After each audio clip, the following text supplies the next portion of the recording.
সবাই শেখ হাসিনার ফাঁসি চান? ওসমান হাদি ভাইয়ের বিচার চান? সবাই ওসমান হাদি ভাইয়ের এবং খুনের বিচার চায়, শেখ হাসিনার ফাঁসি চায়। আমরা নতুন বাংলাদেশে আপনারা চাঁদাবাজি সন্ত্রাস চান? জাস্টিস ফর হাদি।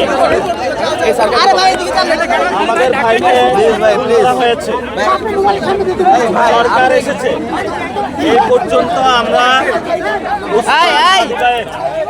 বিচার পাইলাম না। এটা আমাদের খুবই দুঃখজনক ঘটনা। এই জন্য আমরা মনে করি বর্তমানে সরকারের অন্যতম এজেন্ডা হওয়া উচিত শহীদ ওসমান হাদি ভাইয়ের খুনের বিচার। আমাদের খুবই তরুণ সমাজের পক্ষ থেকে স্পষ্ট বার্তা সরকারের কাছে। দ্বিতীয়ত বিষয়, সংস্কার পরিষদের যে সভা, এটা হয় নাই।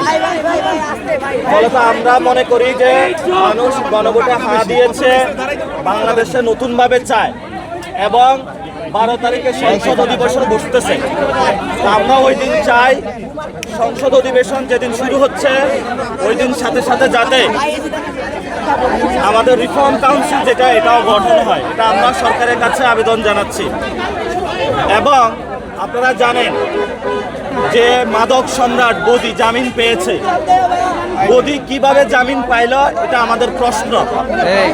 এজন্য সরকারের কাছে আবেদন জানাবো যে আপনারা সমঝোতার নামে গণ অভ্যুত্থানকে আপনারা ব্যাহত করবেন না এবং গণ অভ্যুত্থানের সাথে আপনারা গাদ্দারি করবেন না।